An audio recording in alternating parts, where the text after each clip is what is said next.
Hi everyone. सो इस video में मैं बताने वाला हूँ आईबीएम की प्रोसेस के बारे में, जो कि अभी अपडेटेड प्रोसेस है उसके बारे में। क्योंकि अभी जो 18th में था, मतलब कल का दिन था, उसी दिन बच्चों का जो ऑफलाइन असेसमेंट है वो हुआ था। एंड उसमें से एक एक्सपीरियंस भी हमारे सामने आया है। सो इसके बारे में मैं बात करूंगा। सबसे पहले मैं आपको एक चीज बताना चाहूंगा। आईबीएम में आप लोगों को ये तो पता ही होगा कि आईबीएम में सबसे पहले क्या हो रहा है। आईबीएम में यहाँ पर सबसे पहले आपका इंग्लिश असेसमेंट टेस्ट होता है। अभी बहुत सारे बच्चों का इंग्लिश असेसमेंट टेस्ट हुआ भी है, ठीक है। अगर आप इंग्लिश असेसमेंट टेस्ट को क्लियर कर रहे हो तो यहाँ पर आपको ऑफलाइन प्रोसेस का भी मेल आता है, राइट। ऑफलाइन प्रोसेस का।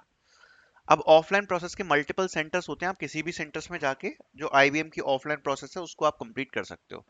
अब जो आईबीएम का इंग्लिश असेसमेंट टेस्ट है उसके ऊपर तो मैंने कल वीडियो बनाई थी। ये आपका फर्स्ट स्टेज है। अगर आप इसको क्लियर करते हो तो आपका जो ऑफलाइन प्रोसेस है उसको आने में आप ये मान के चलो कि 1 मंथ से लेके 2 मंथ का भी टाइम लग सकता है। So it is not like कि ये तुरंत आ जाएगा। 1 महीने से लेके 2 महीने तक का भी टाइम ले लेती है आईबीएम। काफी टाइम लग जाता है। So don't worry about it. तो अभी ऑफलाइन जो प्रोसेस हुई है इन बच्चों की, इनने जो एग्जाम थे वो बहुत पहले दिए थे। ओके।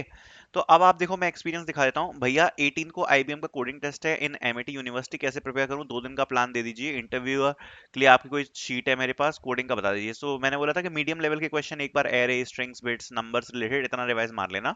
अब एक्सपीरियंस आया है तो एक्सपीरियंस देख ले भैया। कल मैंने आईबीएम का एग्जाम दिया, पेपर का पूरा पैटर्न चेंज था। सिर्फ एक क्वेश्चन आया 45 मिनट्स टाइमर के साथ। स्ट्रिंग मैनिपुलेशन का क्वेश्चन था, थोड़ा लेंदी था और ट्रिकी था। सिर्फ 20 लोग शॉर्टलिस्ट हुए, मैं भी उनमें से एक था। मेरे 5 टेस्ट केस चले थे, इंक्लूडिंग 3 हिडन आउट ऑफ 10। मतलब टोटल टेस्ट केसेस कितने थे, 10। उसमें से 5 टेस्ट केस रन हुए, और उस जिसमें 2 पब्लिक होंगे और 3 हिडन होंगे।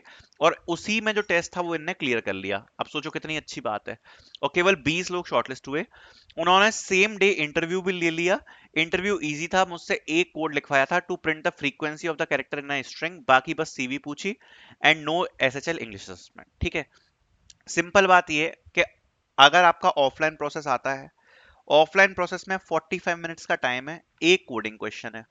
कोडिंग क्वेश्चन लगभग मीडियम लेवल का होगा। देखो, ग्राफ्स डीपी इनसे तो कभी नहीं आता। एरे और स्ट्रिंग से ही थोड़ा सा मीडियम डिफिकल्टी का क्वेश्चन आएगा, थोड़ा लेंदी सा, ठीक है।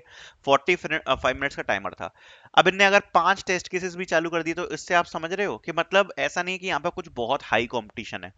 10 टेस्ट केस टोटल है, और 10 में से इनने 5 पास किए, उसमें भी इनकी शॉर्टलिस्टिंग हो गई। और ऐसा नहीं है कि बहुत सारे बच्चों की हुई हो, केवल 20 बच्चे शॉर्टलिस्ट हुए इंटरव्यू के लिए, ठीक है। इतने ही होते हैं, 15-20 बच्चे ही होते हैं इंटरव्यू के लिए शॉर्टलिस्ट, ठीक है।